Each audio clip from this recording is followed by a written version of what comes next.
On the floor for New York Comic Con 2017, Eric, and Big Kev's joining me for this one because this is one of our all-time favorite guests. Mr. Rob Paulsen is back on the show. Hello. Thanks so much, Eric. It's a pleasure. Do you ever get tired of talking to the same shows over and over? Nope. Just as we said before we started recording, it never gets old, and it sounds. And by the way, to those of you who have heard me speak before, and due to the kindness of these guys and others.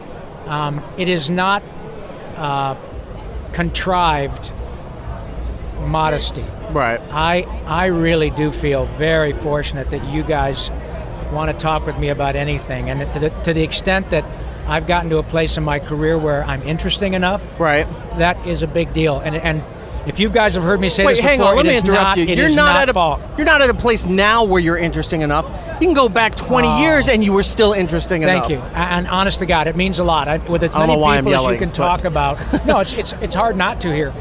But with as many people as you can talk to, it's very kind of you to take the time to chat with me again. No, and at this point, it's Big Kevin. At this point, I feel like, as far as voice work goes and so on and so forth, you are like a living legend. Thank you. You have done so many of the voices that we're all familiar with, so many of the voices that many of our listeners grew up with. And yeah, I never, every time I've spoken to you, and I've spoken to you a number of times over the years, it's always been a really terrific conversation. Thank you, buddy. So it's always a pleasure. Vice versa. What is starting to happen is that I've spoken to so many folks that I obviously can't remember them all. However, when I put the name with the face and I go, oh, wait a minute, I've talked to you guys. I'm getting to the place now where I get so excited to hear and see you guys again on the other side of the country. And it is We're sort of stalking you. Fun. That's okay, stalk away. At my age, anybody with a frickin' pulse, I'm happy to have them stalk me. At this point, like you said that you're happy to talk to everybody. Is it hard doing some of these interviews, especially when it's the first time of a person talking to you? They sort of ask the same questions that you've answered a million times over. Yeah, well, because I know that drives a lot of celebrities insane. The short answer is no, because again, what it means is somebody is interested in chatting with me. Now, I am not interested in casting aspersions on other actors. Oh, please do. Okay, I've never been a movie star, right? It's Maurice LaMarche. Yes, Mo, he's a pain in the ass. Screw you, Mo. No, I've never been a movie star. I don't know what it's like to not be able to walk across the street. Okay, so I have to qualify it. However, dude, this is what we want. The fact that you and Kev are interested in what we have to say is what we want. So if I'm bent out of shape because somebody who hasn't spoken to me before asks a question I've been asked 50 times, it's the first time that person has asked the question. Right. And the first time their listeners have heard them ask that question. So if I don't want to be bothered, then I should get the fuck out of my job. I shouldn't do this anymore. I love my work. And you guys help spread the joy to a lot of other people. The day that I get tired of answering the same questions, I hope Big Kev beats the living Christ out of me. Because it's the day that I shouldn't be doing this anymore. I'm a lucky, lucky man. And here's a quick anecdote, and it just happened. I'm walking over here to Javits Center, which is too small for this event anymore. Everybody's jammed in. This is the slow day. Yes. And we're packed. All right. So as I'm coming over here, I'm going, oh my God, I'm not sure where I'm going. I'm looking at the numbers. Okay, whatever. So just as I'm starting to get not angry, I'm going, oh my God, I don't want to miss the opportunity to talk with you guys. Okay. Just as I'm getting frustrated with how do I find this, I see a young man in a wheelchair. He's controlling with his mouth. Oh man. This young man has found a way to get on the bus, get dropped off here, pay his money, and then wander around in this place in a wheelchair he controls with his fucking mouth. What business do I have of getting upset about anything? So you guys have given me the opportunity to come here, and in that space of time that I walked from my autographing booth where people have been waiting for hours, I learned a lesson. And it was shut up. It was move on with your beautiful life. Two people are going to talk to you, and that just happened 10 minutes ago. So I am beyond grateful to be here, and thank you for the opportunity. I wish more people who are of celebrity status, a lot of them are very cool and they're very accommodating. But, just like in any kind of group, you get a handful that have been doing this so long, they just don't want to do it anymore. And to have that kind of humbling moment really, I think, grounds you as a person. I'm telling you. And actually will help you as a celebrity when people know that they're like, I know that story. He's told it on a podcast before. I saw an interview with him when he told this story. Yeah. He goes, he's a really cool dude. When he's getting frustrated and aggravated or something like that, got to give him cut him a little slack because at the core what that person's about. Thank you, Eric. Well, the fact is that any of us who are fortunate enough, you guys do something that you love, about which you're passionate. Right. I've been rich and I've been poor, and rich is better, and I like having a lot of money. I certainly make a nice living. I am by no stretch of the imagination a super wealthy movie star kind of guy. I do great, but I love what I do. You guys love what you do. Comic-Cons are all about passion. Right. And if somebody says, wow, that guy Rob Paulsen was a pretty decent guy. Well, you know what? Jim Cummings is a decent guy. Tress MacNeille is fantastic. Nolan North is great. Kevin Conroy is decent. Name dropper. Oh, I got it. Bob De Niro told me I got to stop that. And I like that Kevin Conroy is decent. Oh, yeah. He's not an asshole. He's just a little asshole. No, he's less of an asshole when he's Batman. Right. Oh, my. Oh, just a few minutes ago, because his audience, the people are standing in line, 100 deep, he stood up on his chair and said, I am vengeance. I am the night. I am Batman. And he said it in freaking Gotham City. And I'm standing there getting goose pimples, 10 feet away. Did the crowd erupt? Oh, they freaked. That's what this is about, You're getting your money's worth before you even pay. That's what this is about. Look at this guy. This gentleman is what it's about. The fact that he can dress like that and not have the shit beat out of him is great. There's a 6.5-foot guy dressed as strawberry shortcake who just walked by us. With a beard. He says, yeah, I'm strawberry shortcake. What the fuck are you going to do about it? Right. Anyway, thank you, buddy. It is a joy. Well, let me try the other side of the coin Yeah. then, because you've been doing interviews and stuff for so long. Are there any questions that nobody has asked you that you always wondered, or like, will they ask me about this, or something that you maybe want to talk about and they didn't? No, I honestly, I'm always surprised, and I always do try to take every question with the attitude that, like, well, this person wants to know, and I want to, give them. When people ask me, they don't ask me often about what else I would be doing. Right. And so if I am, by extension, asking that question for you, I think that if there was something else that I could do that would make me as jonesed about my work, it would be probably being a fighter pilot, a jet fighter pilot, because I love planes, I love cars, I'm a total gearhead, born and raised in Detroit and Flint. I would be either a Formula One driver, an F-22 fighter pilot, or a pro golfer. They're completely different ends of the spectrum. I used to say pro hockey player. Well, a lot of pilots do play golf. That's right. Yeah. And I've done a lot of pilots, not physically, if you catch my drift. I don't do them, I perform in them. Look, there's time for everything. You still have a lot of years ahead of you. We're close to Chelsea. So, that's Kevin laughing at my poorly chosen joke. But yeah, fighter pilot, Formula One driver, or professional golfer, yeah. But you don't have a lot of time for those things because you got the big live show.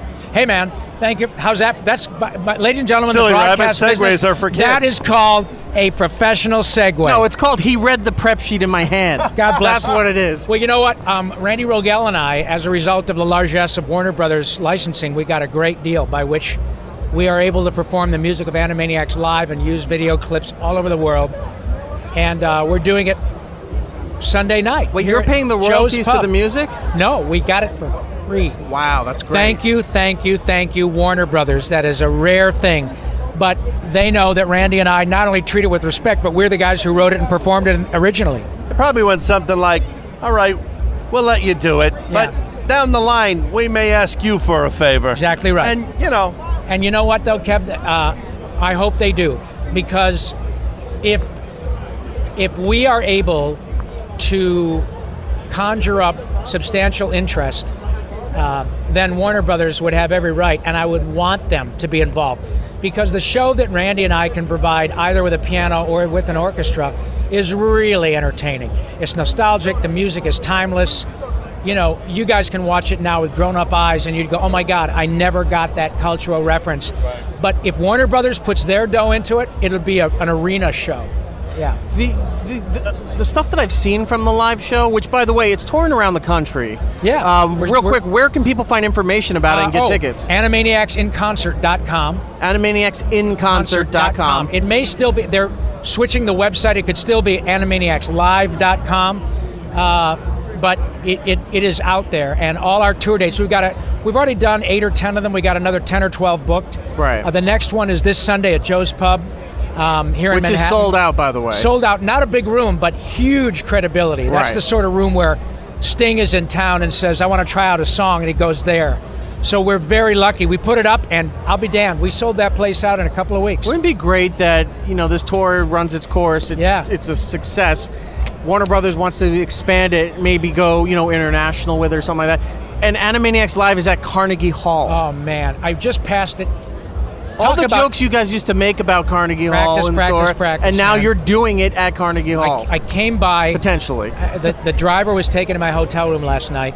Jamie, great guy. We're chatting in the, oh man, my kids, they fucking love Animaniacs. Oh, no kidding, that's great. And he was having a ball. Driving down, and sure enough, we're on 57th Street, and there's Carnegie Hall. And I'm like, man, one of these days, it's going to happen. And every time Randy and I do this show, if it's like it's going to be at Joe's with the two of us and a piano, the audience goes crazy. If it's with the two of us and 80 pieces like it was in Denver, the audience goes crazy. And it will be 10-year-olds and 70-year-olds. And the response to the music and the nostalgia and the cleverness is universal. How lucky am I that we have a fan base who are your age and then to the extreme on either side of the age spectrum.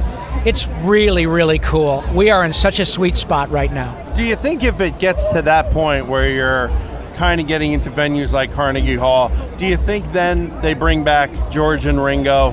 And, it's right? the whole band back together. Man, well, Tress and Jess are here this weekend, and that is very rare, just to have all three of us autographing stuff. They may show up on Sunday. They'll probably come out and say hello and, maybe sing a song. The thing that's really great about our show, that is Randy and I, is that if Jess and Tress are there, it's great. If Maurice is there, we can find a way to work the brain and Pinky into a show. If they're not, just the stories about how these songs got written, and the folks will hear half a dozen songs that never made it to the show. Right. And that's what they hear at every live Animaniacs concert. Songs that never made it, and your mind is blown because you think, Randy Rogel wrote that in an afternoon. Who rejected that? Who rejected that? And because you hear that stuff, man, and you can't go, how can that be the B team? No, it's a remarkable thing. Well, there's always, especially with the resurgence of 90s culture, there's always room that if Warner Brothers really wants to take a shot at it, that you guys do those songs that were not released, put a new album out on iTunes, something like that, and it'll reach the top of the charts. There are quite a few, I think, heavily weighted rumors floating around about an Animaniacs reboot with the original cast. And the reason I say that they're heavily weighted is because the last one, I think it was in May, at the end of May. Yeah, I think that's when I heard it. Right, was a blurb with Mr. Spielberg's name all over it. Two things I know, having had the great good fortune of working with Mr. Spielberg on more than one occasion. If a blurb comes out with Mr. Spielberg's names on it, it's because it's okay. If he doesn't want it, there would have been a retraction immediately.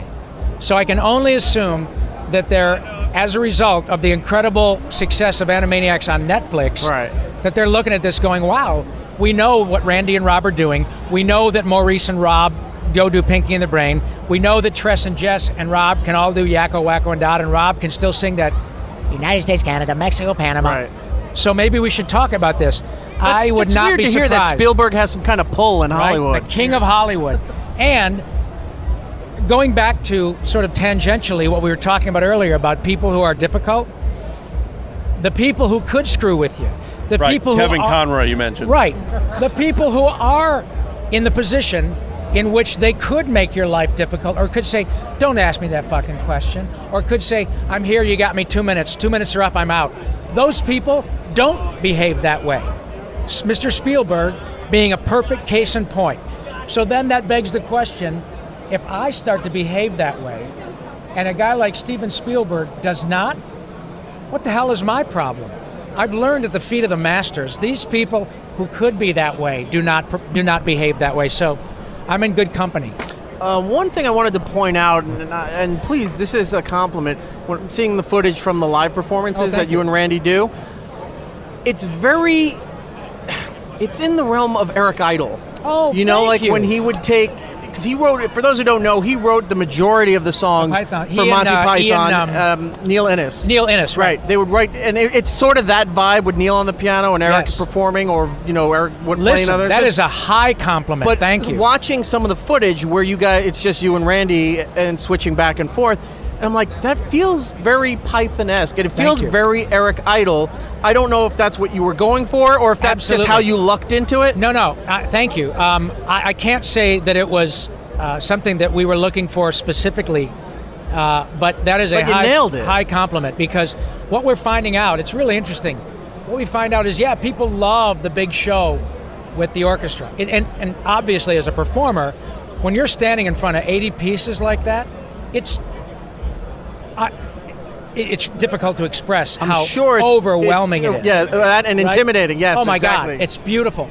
The cool thing is that all these world-class flautists and oboists and tuba players and timpanists, string players, all love Animaniacs. So they see piles of sheet music and they're crying because they're playing music they grew up listening to. But when we get to do Randy and me in a piano, there is something that is so cool and so intimate. We can ask questions and respond to the audience in real time. And there is a special quality about that, like 1,800 guests and under, that is really cool. And I love that. I love that it's like Eric and Neil or the Rat Pack a la cartoons. It's very low key, and it's a great way to explain how all these songs came to be. So thank you for that. That is a huge compliment. I love that it reminds you of that. So when the tour wraps, how much longer is on the tour? Oh, we're going to be doing it until one of us dies, or they tell us that we can't do it. So we're booking dates now. We have them already booked into 2 or 3 months into 2018. Wow. Yeah. That's an incredible tour. I'm hopeful that we're going to keep, and mind you, Kev, it's not every week. Right. But we're doing, I think, 3 in October. Right. One of which is a 3:30 and a 7:30 show outside of Chicago. We're doing Arlington, Texas, Tucson, Joe's this weekend, and then Chicago. And those are all, I think, in October, November. Right. Yeah. And the reason I asked was because, I mean, you're still working. Oh, yeah. So, like, to find the time to get your actual work done and then to go off and do these gigs. Well, it is a challenge, but it's a challenge that I completely embrace, because like every other actor, especially a journeyman guy like myself, you know, we're here in New York, and one of my favorite movies is Pride of the Yankees, you know, in which Gary Cooper as Super Lou Duper. Gehrig, Yes. Super Duper, thank you, putting on the Ritz, as Lou Gehrig said when he contracted what came to be known as Lou Gehrig's disease, and when he had to retire, and he was at Yankee Stadium, and he said, a lot of people say I've been given a raw deal, but today I feel like the luckiest man on the face of the earth. That's how I feel every day, and how people want to, you know, you guys we become friends. It's not like, oh, those guys, we're buddies, I know these guys. And I just want to point out he touched me, and that just made my day. Yeah, in a way that is not felonious, but the day's not over. No, man, if I've got too much work, trust me, I'll figure it out, you know? Well, I've talked to most of the cast of The Simpsons. Oh, and like Hank Azaria and Nancy would say sometimes because of other projects they're working on, whatever, they've got it down where they have software on their phones and hook the mic for it, then they record scripts from their hotel rooms and send it over to Gracie Films. And nobody wants to miss work. Yeah. Nobody. That is the mentality that all of us have. It's interesting how far technology has come where back, 20 years ago, you had to be somewhere in a city that had a professional studio Absolutely. to record that and then mail those tracks out to whatever project you were going if you weren't all together. Now, it's sort of a rarity that the whole cast is together recording. Yeah, and I have to say, as an old school guy, I much prefer being with the other actors. The high tide raises all boats. You can always tell. Like, a lot of people would say, if you're just watching an episode of an animated television show or a movie or whatever, just to watch it, you may not notice it. But if you're a real fan and you're really passionate about these things, you can tell the cadence is separate.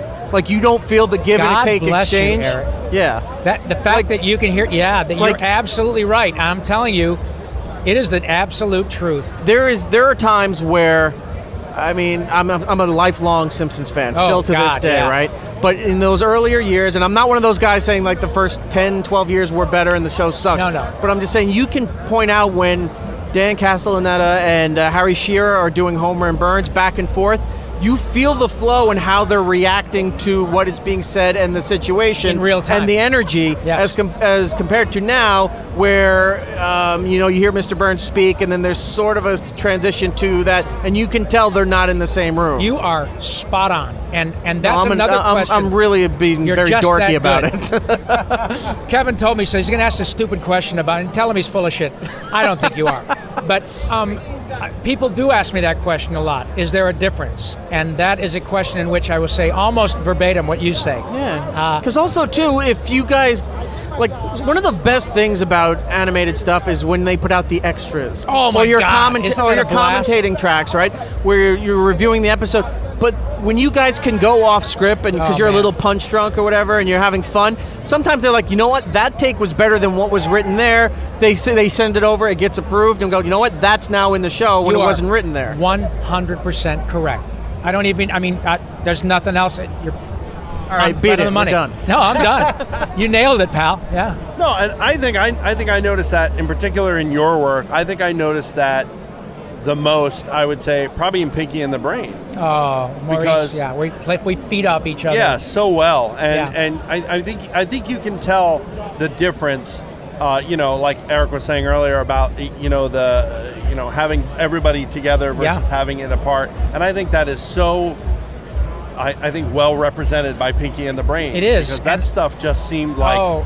And again, I don't want to pile heaps of comparisons on you, but that Abbott and Costello vibe wasn't. What a genius! And that was actually Cole Stratton, who's a dear friend of Moe's and mine. Who he and his partner, I will remember her name. Forgive me. Maybe remember it later. But anyway, they put together Sketchfest in San Francisco. And Mo and I were up there doing an afternoon with Pinky and the Brain. And he said, how about doing Who's on First? It was a genius idea. And it works perfectly. Oh, yeah. And, of course, with Maurice, he is so gifted. And we know each other's timing so well. Whether we've got a Pinky and the Brain script or we're just riffing as Pinky and the Brain, it's effortless, and it's pretty freaking entertaining regardless, for both of us too. Right. But thanks for noticing that. I love it. That's I pick up on that vibe, and you can't get that kind of vibe if the two of you Janet Varney, are not together. Thank you so much. I'm sorry, Janet, if you hear this. I know that I love you, and you are welcome to smack me, which I would actually would spank me. I would prefer that. You've just been unbooked for next year now. Yeah. Sketchfest here. Just wanted to tell you you're not coming. Oh, sorry, we ran out of Janet slots. Varney, you will know because she was on Legend of Korra. They're going to pull a Flintstones on you where you get the guy that doesn't even sound like Yakko. Yeah. And that's the guy while the rest of the cast is still intact. Yakko Water. Hello, nurse. Hello, nurse. What? Where you go? What's the matter with you? Hey? What's the matter with you? Go to the water tower. Fake Yakko. Isn't that your Darkwing duck character? Yeah, I did a character on Darkwing Duck called Steelbeak. Yeah, Steelbeak. I'm Steelbeak here. What's the matter with you? Freaking idiot. The live tour, obviously fantastic. If you can get tickets, definitely go and see it. And if it builds up more, maybe one day you can do one of those concert movies. I would love where you record the whole thing, like at a Carnegie Hall or somewhere special, the Hollywood Bowl, something like that. That is our goal. Yeah. And as a kid who grew up in Michigan, wanting to be a live performer, and my dreams come true daily. Right. The Hollywood Bowl that's the dream, and it's going to happen. We'll figure it out. I want to just ask you one more thing about Animaniacs, but then I want to talk about your podcast, which I'm a big fan of. So Animaniacs comes out, right? Yeah. And it was on Fox, the Fox Kids, right? Yeah. And everyone within our age group I know watched it, but it always felt like it was like a secret.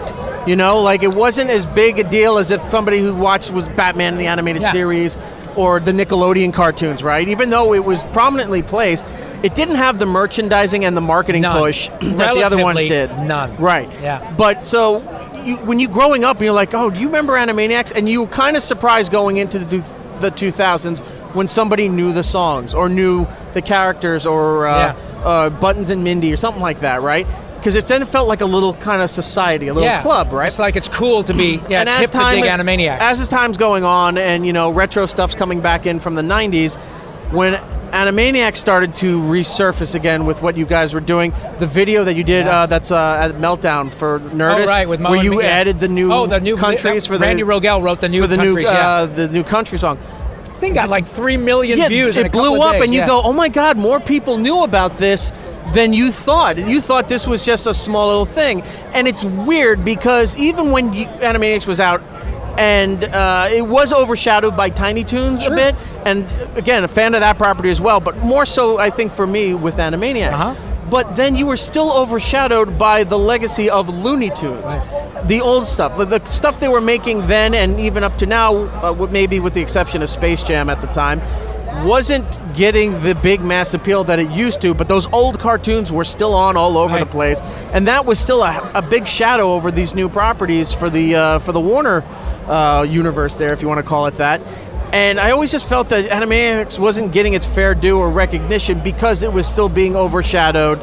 To put it in wrestling terms, when Hulk Hogan's still going over and the new guys aren't getting the push, that's what it kind of felt like. That was super nerdy. I was covering all my nerd bases there. That's great. But now it's getting a chance to really breathe and stand on its own, not just as a retro property, but thanks to Netflix, with it all getting on there, that new younger generation, like you just said, from 7 to 70, when you see young kids watching this, like that cartoon's 20 years old. How are you a fan of this? Netflix really opened the door, and now, fortunately or unfortunately, how you look at it, 20 years later is really Animaniacs' time to shine. But you know, merchandising is coming out there. The music is being downloaded again. Huge, and thank you very much. And I'll tell you my theory, and the reason that it's happened this way is because people your age and a bit younger were watching Animaniacs. And the songs are clever, Yakko, Wacko, and Dot, Dr. Scratch and Sniff, all that. But absolutely not everybody got all the hip cultural references, the sort of dirty jokes, okay? That was utterly by design.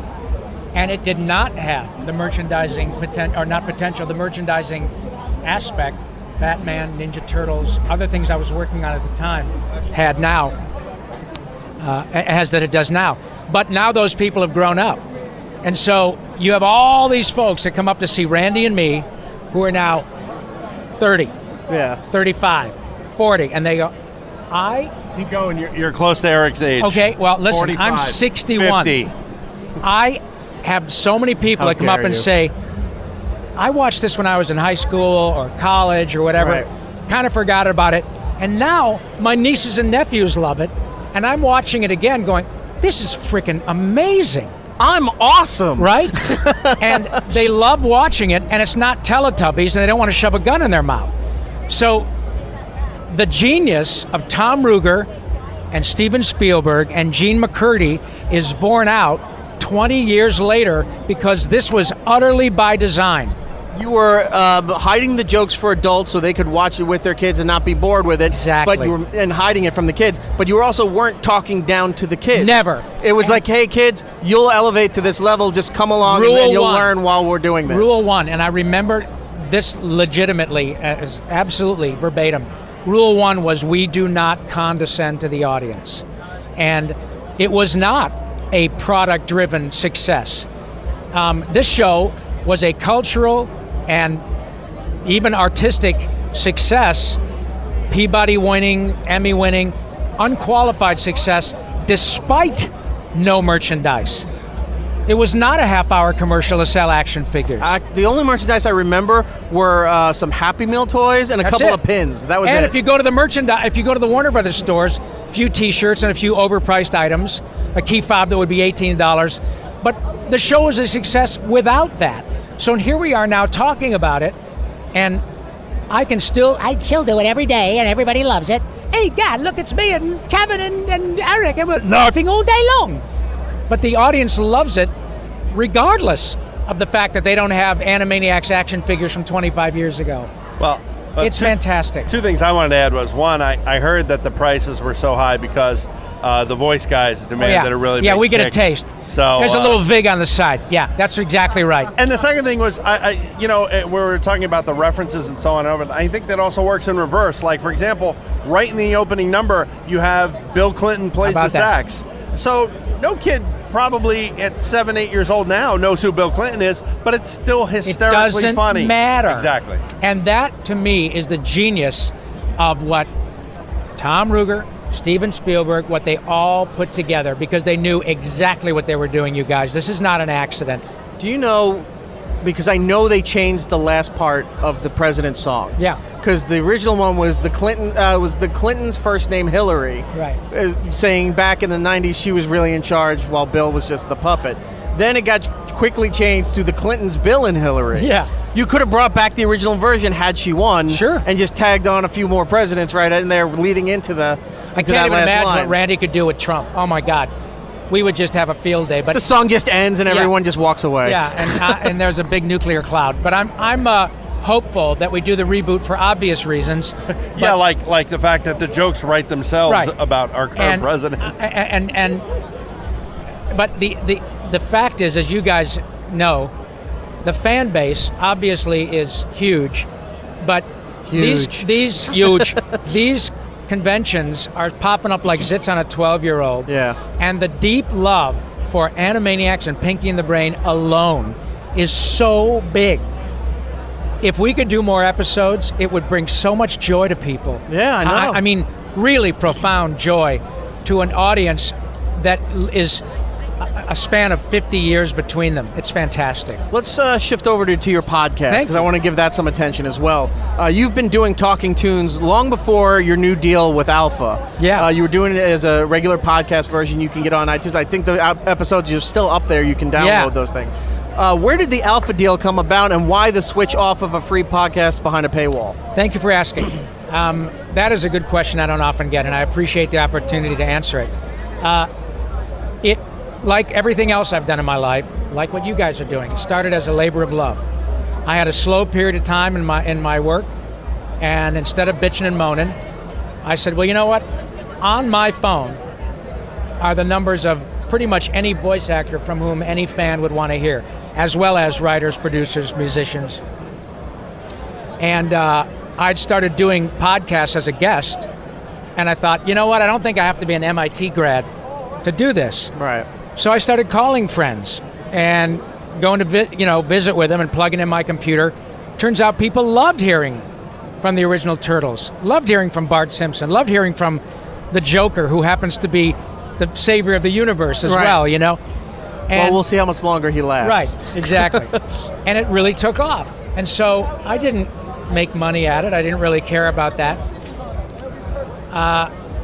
And then I started having people like... Speaking of podcasts, you just did Gilbert Gottfried's podcast. I did. It was a blast. Yeah. I had a ball. I want to hear that one too. But I had people like Chris Hardwick was on my podcast after Maurice and I were on the Nerdist podcast. And one thing led to another, and about 6 months ago, sweet girl at Nerdist named Liz Bonsack had been working at Defy Media. And I had gone in to be a guest on one of the Defy shows. She got hired at Nerdist, sent me an email one day and said, "Hi, Rob, you may not remember me, but I'm now at Nerdist. Chris Hardwick and everybody were talking about maybe we should see if Rob wants to do Talkin Toons as an on-camera show as part of this new pay service called Alpha, Project Alpha."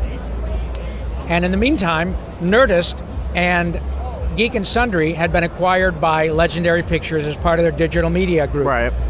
So Geek and Sundry was what's her name's property. yeah, The redhead. Felicity. Felicia. no, Felicia Day. Day. Right.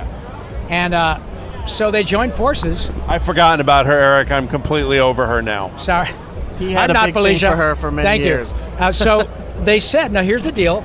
It's going to be whether $3.99 or $4.99 a month, but it's not just for your podcast, your show. We're going to do your show on camera because they, like me and the fan base, feels there's something kind of magical about seeing humans with those iconic voices coming out. It's And never. I don't want to say it's unsettling, but you're never used to it. No, and it's never When not you see- entertaining. when you see Billy West on camera, when you see any of the Simpsons Yeah. on camera and doing it, I've had, like I said, we've talked to most of the Simpsons cast. When Hank Azaria is there doing it in front of you, it's like I can't process it in my mind that And voice is coming from that person. It is a cool thing to witness. When I was a kid, it was Mel Blanc being on The Tonight Show. And when he'd start riffing as Porky Pig or Daffy Duck or whomever, Johnny Carson would lose his shit. Yeah. So they at Nerdist and I know that there was something to the on-camera-ness of it, which I had not explored. They gave me a great opportunity, and so now, yes, my show does require whatever it is, $3.99 or $4.99 a month. They give you a 30 or 60-day free Right. thing to try it out. But there will be, I believe, a free audio version coming out down the road under the Nerdist wing. Well, I was going to ask under the paywall there because you have the video component, but did it sort of like Patreon? Yeah. When you pay for that, you get an exclusive Patreon Right. feed where you get the audio that's not regularly available. You said there's a free version coming out, but right now under that paywall, you get the visual. Do you get an audio version through a feed as well? I don't think so Okay. yet. So what I think is coming is that, and also it has to be clear that you're getting more than Talkin Toons with Rob Paulsen under the paywall, behind the paywall. It's, oh gosh, the thing with Matthew Mercer. It's the improv. We're all frozen. I know. I'm sorry. You're yelling at me, folks who are listening to this, because it's so great. I'll remember. But Right, Talkin Toons and additional content. yeah, just check out. Go to projectalpha.com, and Eric is looking it up right now. It's I'm old, and I just had Matthew on my podcast, and we were talking about it. Critical Role. Okay. Critical Role, and it's huge. It's got millions of fans. So Nerdist has 2 million followers, right? And so does Geek and Sundry. So it's not like you're just getting one thing. There is a lot of really exclusive content that is very worth it, but there will probably be a free audio strip of mine coming too. Trust me, the amount of money that I'm making to do this as a live action thing is not a lot. But what it does do is feed a bigger beast that allows me to come to more places and do more stuff. Right. And I'm grateful for it. I apologize for the noise. Apparently, the people over at Marvel think that they're more How important dare they? than speaking to Rob Paulsen right now. It is both the positive and negative of our location. Hey, man. Positive because we get a nice flow of traffic. Negative because we're literally Right next to spitting Marvel. distance from Marvel. And Yeah. I've tested that theory. Well, thank you, buddy. Yeah, you see some of the things they're doing over there. Yeah. It looks like when Joan of Arc was doing the workout in Bill and Ted's Excellent What a Adventure neat- that's in a the mall great there. That's what's analogy. going on over there. Thank you. It's That's like great. it's annoying, but you can't look away. People are in Excellent. tights and they look fantastic. That's a good one, Eric. I like that one. So anyway, the Talkin Toons, the video version of the podcast, you find it on Project Alpha. You can sign up Yeah. there. There is some other great programming there that I've been starting to explore, but one of the guys on there I've been a fan of for a while, Zach Sherwin. Oh, sure. Where his show called Watch Your Language. Yeah. I've been a fan of his from Epic Rap Battles of smart History, guy. and then his educational rap albums. Yeah. You know, you sit there and you go, this is beyond complex. Like, he looks at words like mathematicians look at numbers. Right. You know? And that is the kind of stuff you get for your couple of American dollars. And what I also love is that it does encourage smart, thoughtful, creative young people to use all these platforms. Right. And look, I'm not going to, I wasn't going to charge $1 for my podcast, but now we have a 4-camera HD professional quality on-camera show. Ron Perlman just called yesterday. He's going to be on. Kevin Conroy's been on. Billy's been on. Mo's been on. There's a clip Mark's gonna out be there. on. You can find it. you and Tara Strong. Oh, Tara. Where you did from The Big Lebowski. You did Bubbles and Yakko. Yeah. Doing not Yak, was it Yakko or it was Steelbeak, right? Oh, Steelbeak from The Big Steelbeak Lebowski, and Bubbles reenacting a scene from Yeah. The Big Lebowski. Yeah. And this mashup concept that Cool. you have of you taking your characters and putting them in a world normally whoever owns the license Yeah. doesn't want them involved with, like, don't you dare do a Disney character doing a line from, Goodfellas or something we like have a that. blast. I just But had- it's an amazing concept to one, see you guys do the voices, Isn't that and great? two, the content is not the content that goes with those voices. Yeah, and it's great fun, and it's different, and it's taken something that I still do as a labor of love Right. to a much different level, and it reaches a lot more people. I was averaging about 40,000 downloads on my audio podcast, and now I have access to a couple of million. And the fact that I can draw then more attention to the Animaniacs concerts, more people want to talk to me like you, and of course, I'm a capitalist, and I like to make a living doing Right. what I love to do. But the fact is that as my audience grows, all it does is make people happy. And what the hell is wrong with that? If it Right. costs $4 a month, then wait for the free version. We'll figure it out. That's me. As we wind this thing down here, obviously we've been talking about the Animaniacs live concert, the Talkin Toons podcast on Project Alpha you can go check out. But you already mentioned that about the future fan base, Yeah. finding all these projects and enjoying it, and more generations to come will enjoy the stuff that's going on. The other side of that, future generations doing voice work. Yeah. What do you think about people coming up? Are people still interested in doing voices? I think what's happening, Eric, is it's more people coming up that specifically want to just be voice actors. Everybody who are my peers, Yeah. Cummings, Conroy, Hamill, Tara, Tress, Jess, all of us started doing live performing. In my case, I was a singer who became an actor. Jimmy was a musician who became an actor. Kevin was an actor who became a voice guy. So we all started traditionally performing-wise. But now, as a result of your show, my show, all this other access, people say, wow, I want to specifically be a voice actor.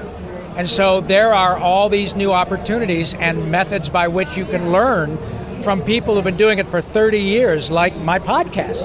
And you're hearing from people who know what they're talking about because they're not just trading off something they did 20 years ago.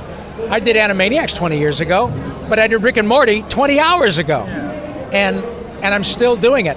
So if you can learn from people who know what they're talking about and they're doing it right now and tomorrow, that's a huge boon.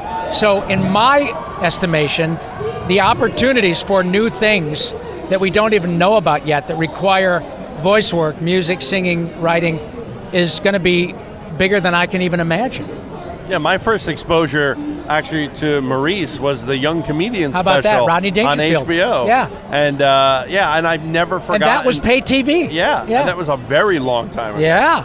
I think Eric And was Mo in college then. had done a very Asshole. he's a big asshole, but he'd only done a few little things. Little did we know that he's now won primetime back-to-back Emmys for Futurama, regardless of Pinky and the Brain. So it's a crazy cool thing, and there's going to be a lot of opportunity for people. I think it's really cool that you do see a future Oh, of this. absolutely. Because yours is a very niche industry. It's getting bigger, though. It is, but even like with radio or with television, it seems like a big industry, but really it's a very small industry. Because when you leave one company, you wind up going to another company with people you've worked at other companies. All the time. And your talent pool even smaller because you guys have perfected what you do, and you're been tested, and you're the go-to guys for a lot of projects. But it's great to see in this aspect that there are people coming up that want to keep this And there should tradition be. going, because there's a lot of other businesses and other Absolutely. old traditions that are falling by the wayside I because young embrace people that. don't want to do it anymore. No, I embrace And that's not that. old man speak. I'm No, just no, saying no, that's no. just the way everything's progressing. I love hearing new people coming up and new talent. It also keeps me on my toes. Look, man, I should still be able to deliver. And if I can't, then there should be somebody taking my job. That's what competition is all about. And I get better because I'm motivated to keep getting better. And I love new people. Well, Rob, we've kept you long enough. Oh, thank you, buddy. It's my pleasure. The pleasure's been ours, really, sincerely. We've had a great time here with you, and I mean, it's the chance that we got to talk to you more about you and what you do, rather than the other times when we have to talk to you about your specific project, where we have very little time to go in depth. But to learn about you, thank you, my buddy. And for people who've maybe never heard of Rob before and they're just discovering this now, or have never really knew about Rob's life and you're just discovering this now, that's the fun thing. Thank you. About that learning means this, so much obviously to me. we're all fans and it's already built in of your work. But to learn and become a fan of you, thank you, is a whole nother tier that really makes everything else you do that much more special. Well, honestly, I said at the beginning, and it's the absolute truth. I am eternally grateful that folks like you, who have the opportunity to talk to a lot of people, take the time to single me out, and it really is a huge gift and not taken for granted. Thank you, Eric. All right, now get out of here. All right. Don't let the door hit you where the good Lord split you. Yeah, thanks, Kev. I just want to say the same thing. Yeah, thanks so much for giving us the time. I mean, it's really a special opportunity. I can speak for Eric here. I think it's a really special opportunity for us to get to talk to you. Thank you, buddy. And you're always very gracious, and so it is my pleasure. And good luck to the both of you. Laughter's the best medicine. The cool thing is you can't OD and the refills are free. And you guys have proven that today. And thank you very much to your audience for listening and watching and putting braces on my kids' teeth. You guys have a great show.